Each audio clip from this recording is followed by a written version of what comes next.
दोस्तों ध्यान से देखिए, इस चूरन बेचने वाले आदमी को ध्यान से देखिए। पहले पुणे की बसों में चूरन बेचा करते थे, अभी पिछले 6-8 साल से स्टॉक मार्केट के कोर्सेज बेच के 550-600 करोड़ रुपए कमा चुके हैं। हालांकि सेबी ने इनके ऊपर ऑर्डर दे दिया कि भैया आपको सारा पैसा वापस करना पड़ेगा। रीजन क्या है?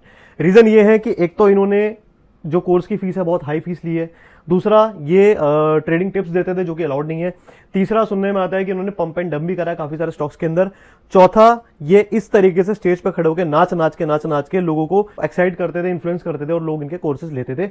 और साथ साथ सेबी को यहां तक पता लगा है कि ये खुद लॉस में है और लोगों को कोर्स बेच रहे हैं। तो ये सारी चीजों के और आरोप इन पे लगे हैं, जिस वजह से इनसे 550 करोड़ रुपए की डिमांड की जा रही है। अब मैं आपको समझाता हूं सबसे पहले कि देखिए कोई भी इन्फ्लुएंसर हो उसको पकड़ा कैसे जाता है, सेबी का प्रोसेस क्या है वो समझना बहुत जरूरी है। सेबी 3 चीजों पे काम करता है, सबसे पहला सर्विलेंस, दूसरा इन्वेस्टिगेशन एंड तीसरा एनफोर्समेंट। तो सबसे पहले सर्विलेंस जब की जाती है तब इन लोगों को पता भी नहीं चलता इनके अकाउंट्स में सेबी घुस चुका है, इनके बैंक अकाउंट हो गए, इनके सारे सोशल मीडिया अकाउंट हो गए, टेलीग्राम वगैरह सब पे घुस चुका है।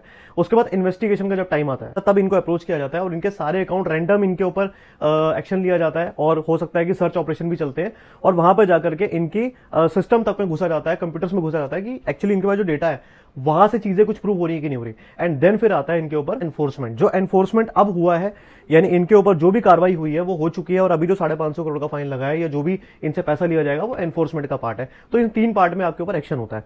सबसे बड़ी बात है, खाली ये अकेले नहीं है, कोर्सेज और भी लोग बेच रहे हैं, हम भी बेच रहे हैं, बट एक मेथड होता है। सेबी ये कह रहा है कि आप जो कोर्स करा रहे हो, आप खुद लॉस में हो तो आप कोर्स नहीं करा सकते।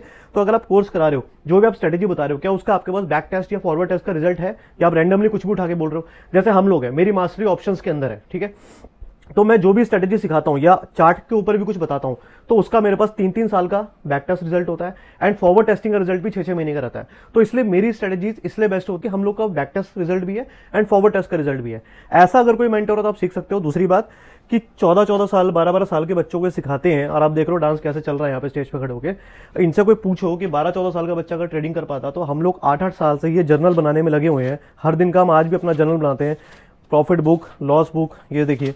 तो ये सब हमें करने की जरूरत पड़ती है क्या? तो ट्रेडिंग इतना आसान नहीं है, आप लोग को इन लोगों के चक्कर में नहीं आना। बाकी कमेंट करके बताना आपको क्या लगता है, और ऐसा और भी कोई अगर बंदा है जिसको आप जानते हो तो कमेंट करके उसका नाम जरूर लिखना।